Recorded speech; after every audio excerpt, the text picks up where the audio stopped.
Tuan Wibowo, aku harap kau dapat menjunjung tinggi janjimu.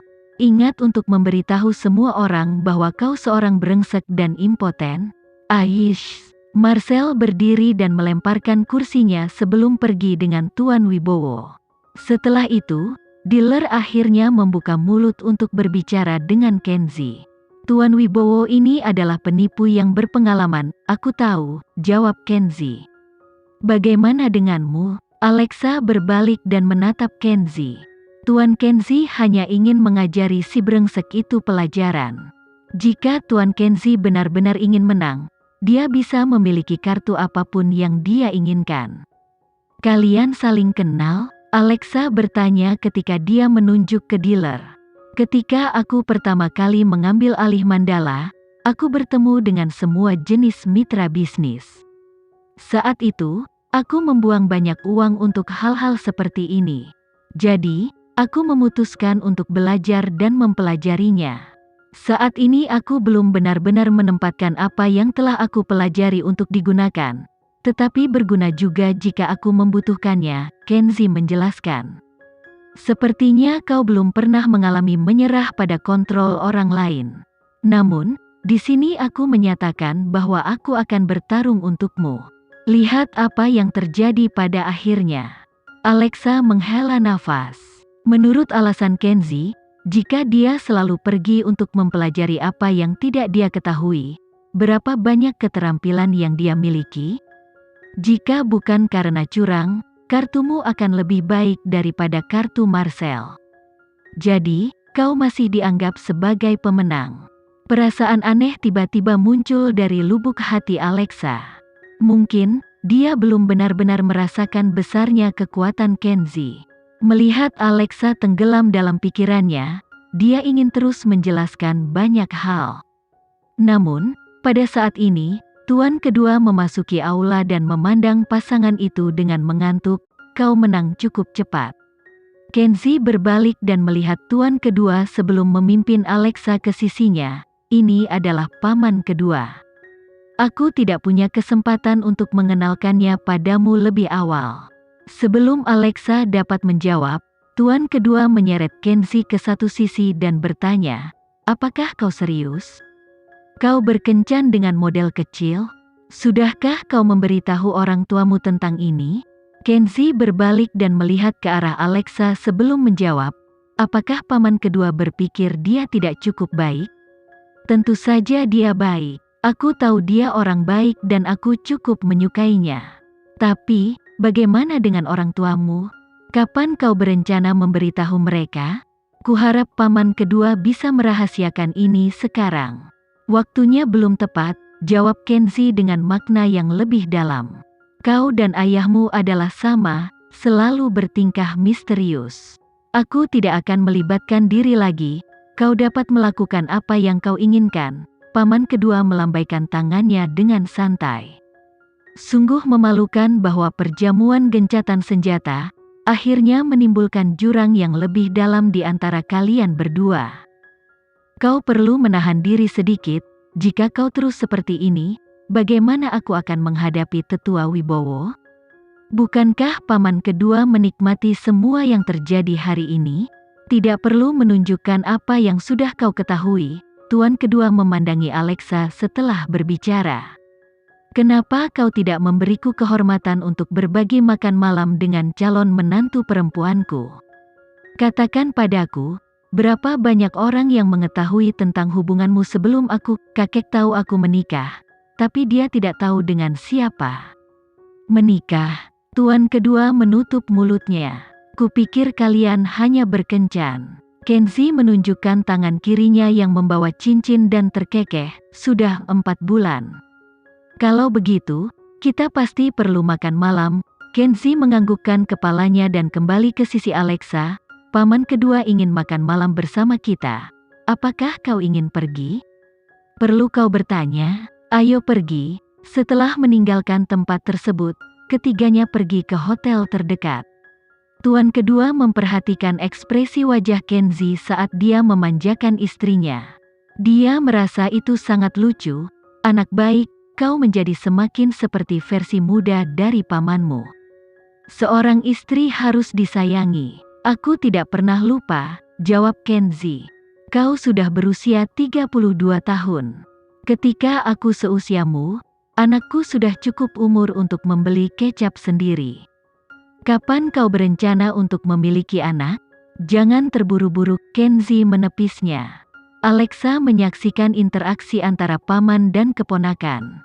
Mungkin karena genetika, Alexa merasa paman kedua Kenzi cukup mudah didekati. Anggota keluarga Leonard tampak sangat menyenangkan. Melihat Kenzi selalu memiliki persediaan pekerjaan yang tidak ada habisnya, tuan kedua menoleh ke Alexa dan berkata, "Alexa, jangan biarkan bajingan ini mengendalikanmu sampai mati. Jangan dengarkan semua yang dia katakan. Sejak dia kecil dia selalu menjadi orang yang suka mengontrol. Di rumah, apapun yang dikatakan istriku, aku akan melakukannya." Kenzi meletakkan tangannya di belakang kursi Alexa dan sedikit mengangkat alisnya. Sebaiknya begitu. Alexa mulai merasa sedikit hangat, jadi dia memutuskan untuk melepas mantelnya, memperlihatkan hanbok bersulam indah yang dia kenakan. Baik Kenzi dan tuan kedua terdiam karena terkejut. Kenzi bahkan membungkuk dan bertanya, "Kenapa kau berpakaian sangat seksi? Untuk siapa kau berpakaian seperti ini?" Tuan kedua Kenzi berdeham dan tertawa, "Alexa, kau benar-benar tahu bagaimana mengesankan para tetua. Melihatmu seperti ini mengingatkanku pada betapa cantiknya bibi keduamu ketika dia masih muda. Bagaimanapun, paman kedua akan memberikan restunya pada kalian berdua. Sepertinya aku tidak perlu khawatir apakah kau akan cocok dengan keluarga Leonard," bisik Kenzi ke telinga Alexa setelah mereka selesai makan malam. Tapi, sehubungan dengan seorang anak. Dulu, dia tidak pernah mempertimbangkan topik ini karena dia dan Kenzi belum lama menikah. Tapi, setelah mendengar paman Kenzi menyebut seorang anak, dia diingatkan bahwa Kenzi sudah berusia 32 tahun. Itu memang usia yang tepat untuk memiliki anak. Tapi, jika dia memiliki anak saat ini, karir yang telah dia usahakan dengan keras untuk tumbuh, perlu dimulai kembali. Mari kita bicarakan saat kau menginginkannya. Aku tidak terburu-buru. Tapi apakah aku pada usia di mana aku pasti membutuhkan seorang anak? Dalam industri hiburan, ada banyak orang yang memiliki anak di usia 40 tahun dalam perjalanan pulang. Alexa menundukkan kepalanya dan merenung. Apakah dia menghilangkan pilihan untuk memiliki anak? Tidak, dia tidak. Suatu ketika, dia ingin mencapai puncak industri modeling karena dia ingin membalas dendam terhadap Justin dan Siren.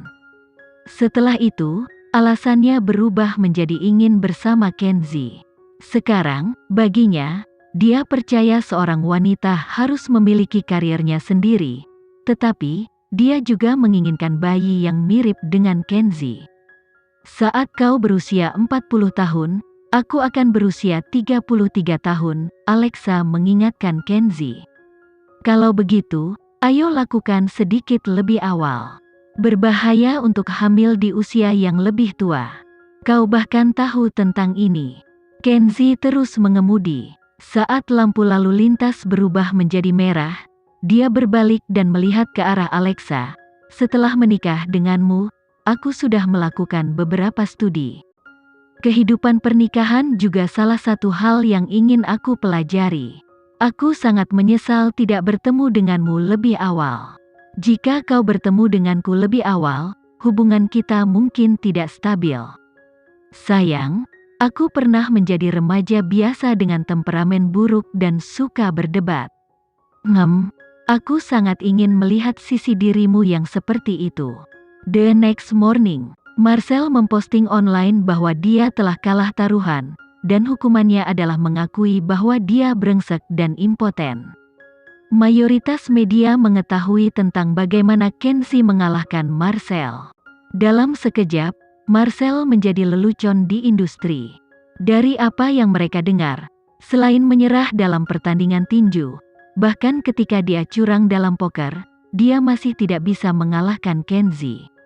Tentu saja, Ini hanya sebagian kecil dari berita. Tapi itu membuktikan satu hal, tidak peduli seberapa keras Star King berjuang, mereka tidak akan pernah bisa lepas dari telapak tangan Mandala. Jika ada yang harus disalahkan, itu akan menjadi mulut murahan Marcel. Untuk tamparan wajah yang dilemparkan begitu cepat, Tuan Leonard memang orang yang bertindak. Berani-beraninya dia melecehkan Tuan Leonard. Tuan Kenzi memiliki tubuh yang sangat sempurna. Haha, menilai dari bagaimana dia bermain dengan banyak wanita dalam sehari, dia pasti terkena penyakit atau hampir kehabisan sperma. Jika bukan karena dukungan Star King, dia bahkan tidak bisa bermimpi menjadi seorang selebriti. Petik 2.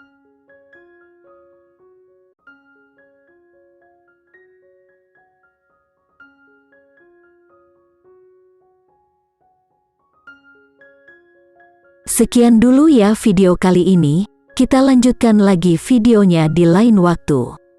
Oh iya, bagaimana menurut kalian? Semoga bisa sedikit menghibur kalian semua. Untuk teman-teman yang baru nonton, jangan lupa subscribe ya, hehehe. Dan kalau teman-teman ada yang ingin gabung langganan, bisa langsung gabung saja untuk dapat fitur yang menarik dan sedikit membantu Mimin. Terima kasih banyak sudah menonton, sampai jumpa lagi, bye.